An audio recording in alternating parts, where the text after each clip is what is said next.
皆さん、こんにちは。私の名前は伊佐ありきと言います。これから皆さんに尊いマクタンゴルのケースを伝えるため、私は尊いマクタンゴルがいる裁判所の前にいます。見てください、私の後ろにいる人たち。この人たちは尊いマクタンゴルのことを無実だと言っている人たちです。尊いは何も悪いことをしていません。だから皆さんも尊いのことを応援してください。Napakarami na kong tao ngayon dito sa labas ng korte para sa pagbaba ng hatol o verdict kay Arturo Totoy Magtanggol. Dapat maabsuelto ka, Totoy. Dahil sa anak mo. Para sa kinabukasan mo bilang muksiyero.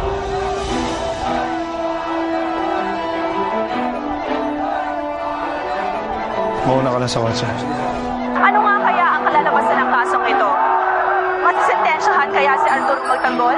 Abangan ho ang mga susunod na pangyayari dito lamang dahil ihahatid po namin sa inyo ng live. Meron ba namang hindi nakukuha sa pera? Goodbye, Totoy. Magkakaiba ang opinyon, magkakaiba ang damdamin. Ito po ang pulso ng bayan kaugnay sa madamdaming pag-upo ni Ginoong Totoy Magtanggol sa witness stand kahapon na eksklusibong nakuna ng ating cameraman. Atin pong balikan ang ilang mga pahayag ni Ginoong Magtanggol. Ang sabi po nila, rebelde daw po ako. Inaamin ko po. Dahil kinamtam ng mga makapangyarihan ng aming mga lupa. Walang makain ng aming mga anak. Ginahasa ang aking asawa. Pinatay.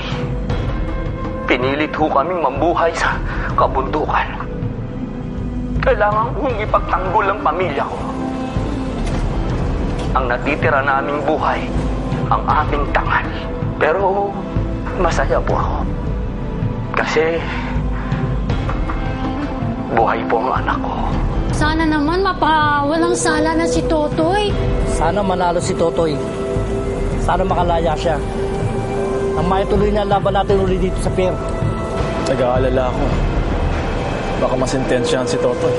Samantala, iba-ibang grupo naman ang nagbarikada sa labas ng korte para magbigay Para namang soap opera to. Nakakakaba. Sana manalo si Kuya Totoy. Sana matapos na yung problema niya. Che! Ang sabi mo, sana makulong siya ng matagal para di naman masira tong anak ko. Nay, pwede ba tumigil na kayo at manood na lang?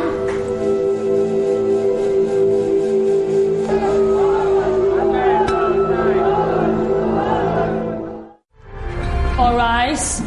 The court is in session. Silence is hereby enjoined. Honorable Margarita Senya presiding.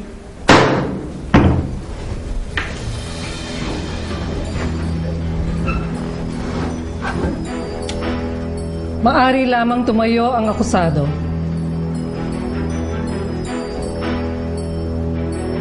Nung una pa man, alam ko nang mahirap hawakan ang kasong ito. Hindi lamang dahil sa atensyon na binigay ng media, kundi dahil hindi pa man nagsisimula ang paglilitis marami ng mga opinyon at mga panghuhusga ang lahat ng tao. Kung tutuusin, simple lang naman ang dahilan kung paano nagsimula ito. Sa isang ama na walang pantustos sa kanyang anak na may sakit.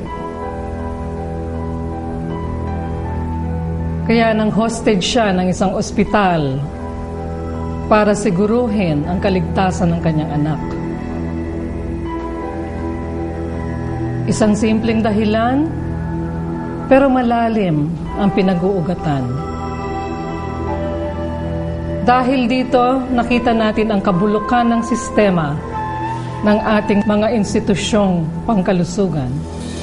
Dahil dito, si Totoy Magtanggol ay naging mukha at simbolo ng mga katulad niyang mga dukha sa ating lipunan.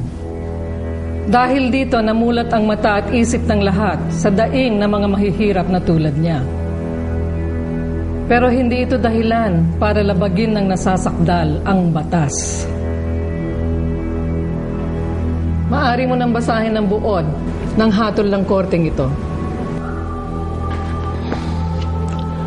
Matapos timbangin ang hukumang ito, ikaw, Arturo Magtanggol, ay napatunayang nagkasala at hinahatulan ng hukumang ito ng 10 taong pagkabilanggo.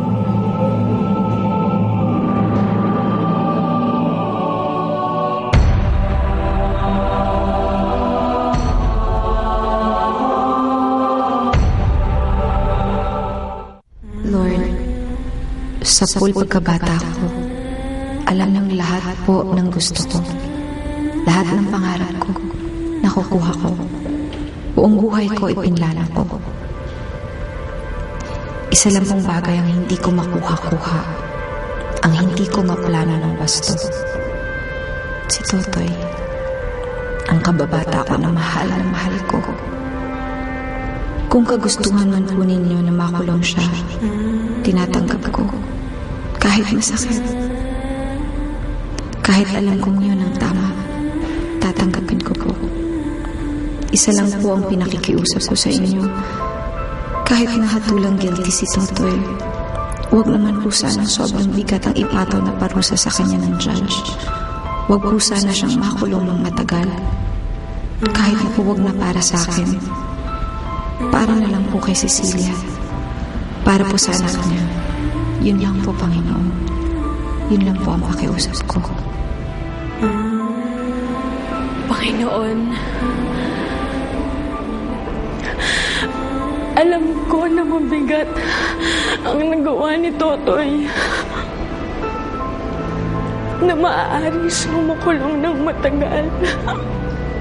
Pero umaasa ko ako sa tulong niyo. Sa awa niyo na magiging magaan lang ako ang hatol sa kanya. Lord, nakikiusap po ako. Mamagitan po kayo sa kanya.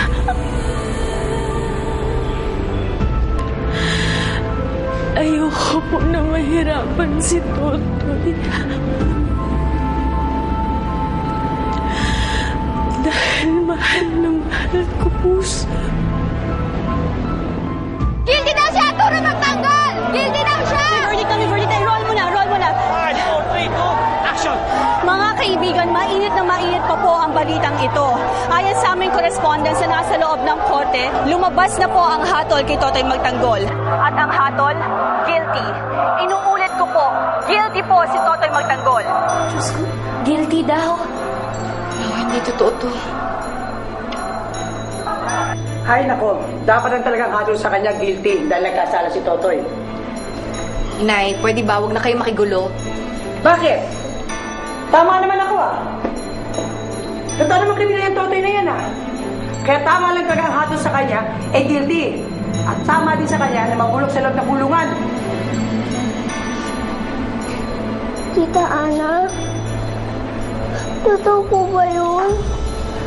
Mabubulok na ba po sa kulungan si Itay? Cecilia.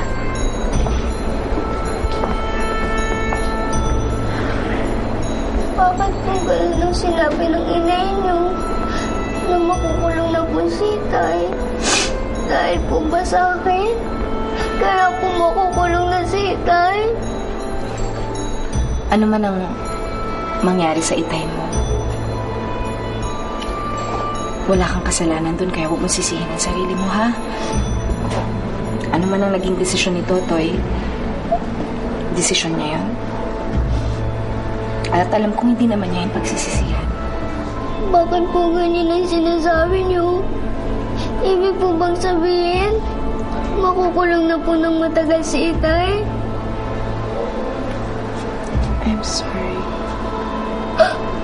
I'm sorry, Cecilia. Pero huwag kang matakot. Huwag kang mag-alala. Kasi nandito lang ako. Nandito kaming lahat, Hindi kita papabayaan.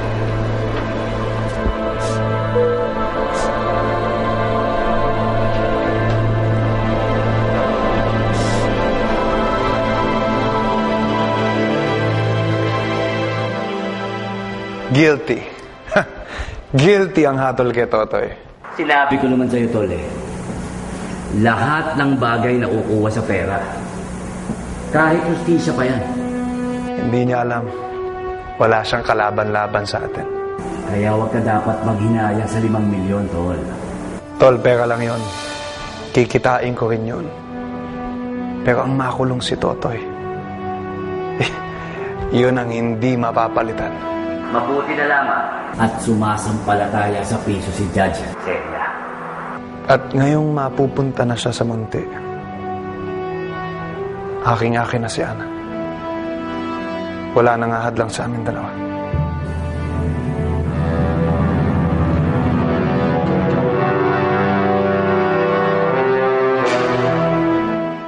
Ate Ana, ako na po muna bahala kay Cecilia. Mga bata, tara.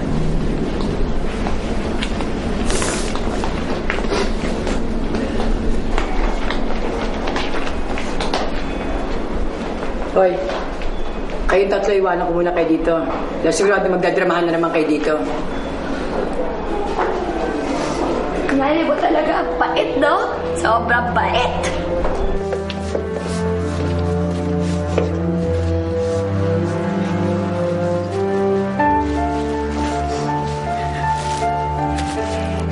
Magpahinga ka muna, Cecilia, ha? Kuya Andong, kahit hindi na po sinabi sa akin kung bakit di po natin kasama ngayon si Itay. Dahil nakakulong siya ngayon. At alam ko rin, hindi na siya makakalabas sa kulungan. Dahil po yan sa akin. Dahil gumawa si Itay ng masama. Para lang mabuhay ako. Ate, okay ka lang ba? I'm not okay. Ako, Ana, sinabi ko naman sa'yo noon, di ba, huwag kang masyadong mag-expect. Alam naman natin na mahahatulan na talaga si Totoy. Mabuti pa, tanggapin mo na lang. Alam ko naman na mali yung ginawa ni Totoy, kaya lang mahirap tanggapin. Parang huminto ang mundo ko ngayon. Parang ang hirap huminga. Hindi ko alam kung anong gagawin ko. Ate, huwag kang mawala ng pag-asa. Ano pang pag-asa ang panghahawakan ko, Julian? Ngayon na nahatulan siya ng guilty, sigurado ako na matagal siyang makukulong. Paano pa kami magkakasama nito, Atoy? Kung nasa loob siya ng kulungan? Diba, sabi sa'yo ng ate Ana mo, huwag masisihin yung sarili mo.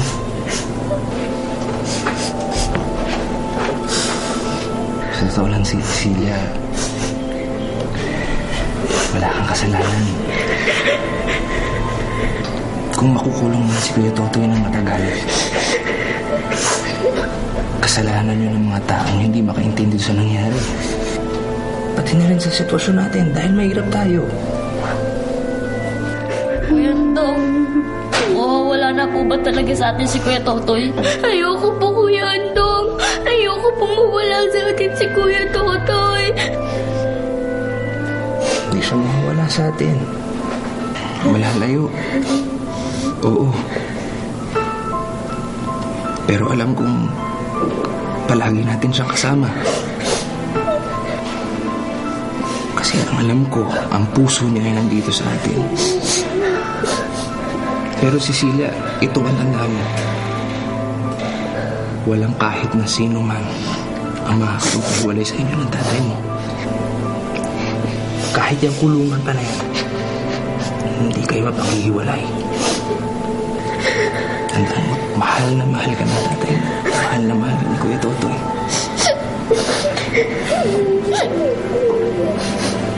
Kung kaya mo yan, kayanin mo.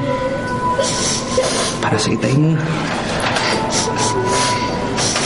At para sa ating lahat.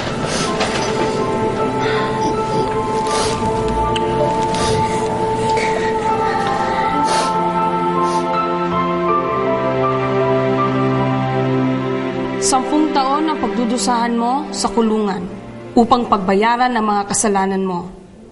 Ngunit, dahil sa isinaalang-alang din ng hukumang ito, ang naging positibong testimonya at pahayag ng karamihan sa mga testigo at ang magandang naging bunga ng sensitibong kasong ito, kabilang dito ang pagre-rebisa ng Kongreso sa ating batas pangkalusugan at ang panahong iginugol mo sa loob ng kulungan habang nililitis ang kasong ito. Kung kaya't ibinababa ang hatol mo sa 1 taong probisyon. Signed, Margarita Senya, Presiding Judge.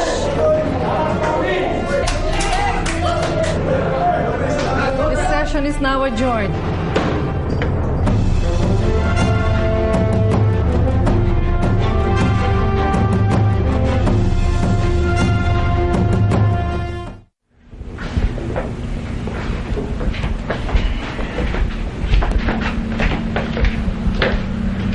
Kamusta si Cecilia?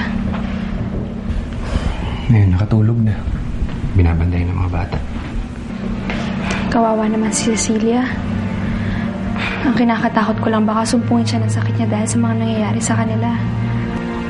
Sobra-sobra nandago ko sa pamilya nila pag nangyayari pa yan. Kaya ako naman sana.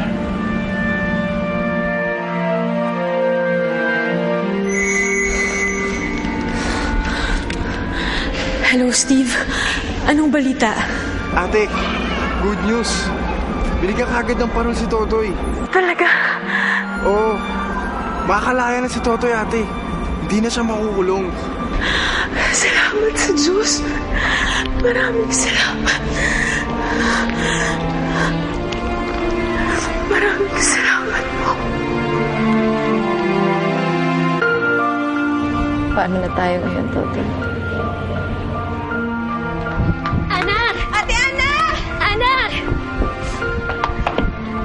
Bakit? Anong problema? Nanonood kami ng TV kanina. May maganda balita tungkol kay Kuya Totoy. Anong tungkol kay Totoy? Alam mo ba na kahit guilty siya, hindi siya makukulong? Ha? Ano nangyari yun? Nagbibiro ba kayo? Hindi, Ate Anak. Hindi ka na dapat malungkot dahil makakalaya na si Kuya Totoy. Sure magpapa... Oh, boy, saan ka pupunta? Kay Totoy. Gusto ko akong unang makita niya paglaya niya. Ay, tara. Kailangan mag-gown ka! Laya na si Totoy!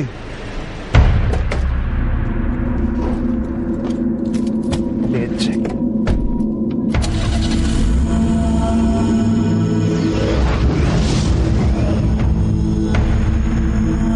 Congratulations, Totoy! Kahit guilty ang hatol mo, makakalabas ka pa rin.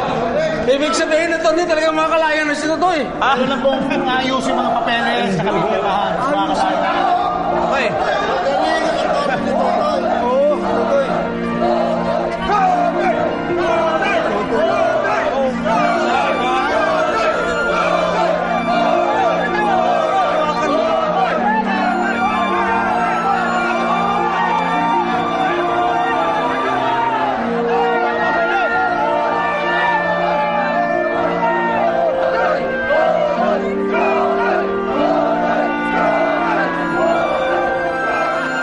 Sa Julat na lang ba ang magsasabi kay Cecilia ng balita? Hindi na natin sasama yung bata?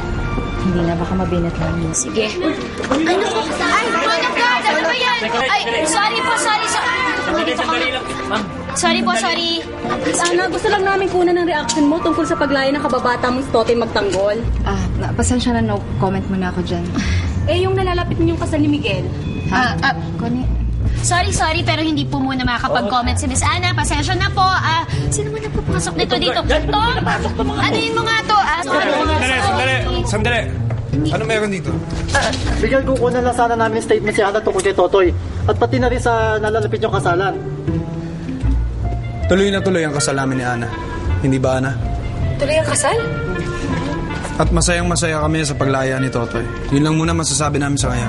Ana, halika. Pasensya na po. Labas na muna kayo. Please, pasensya na po kayo.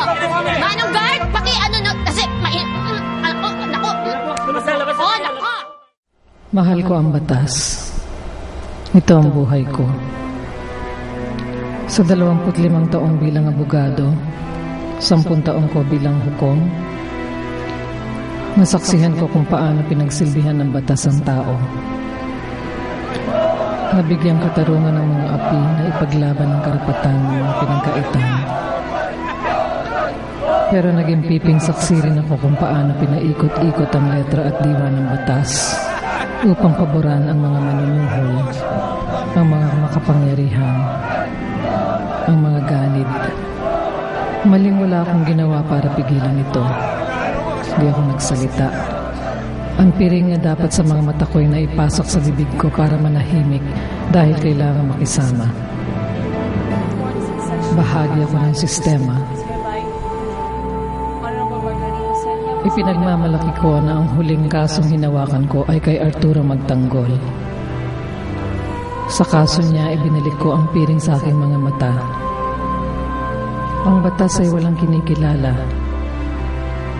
Ngunit higit doon na ibalik ko ang dahilan kung bakit ko mahal ang batas. 私たち入る許可もらってるので入らせてください。 Ano daw? Hindi ko maintindihan yung sinasabi. Pero may permit sila. Okay naman to ah. Makikita ko lang kay Judge. Wait ah.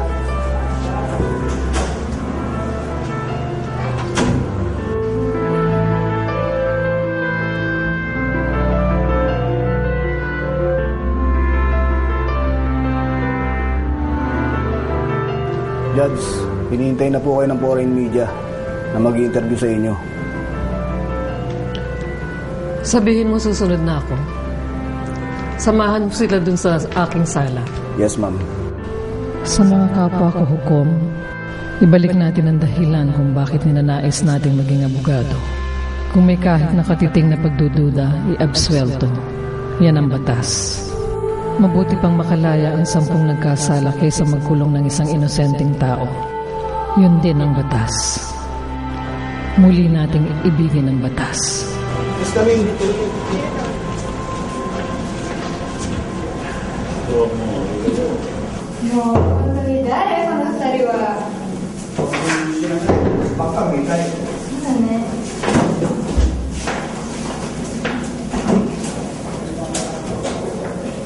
マイクは大丈夫？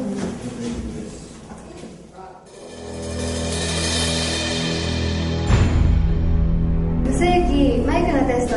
お、いいよ。テスト。大丈夫です、大丈夫。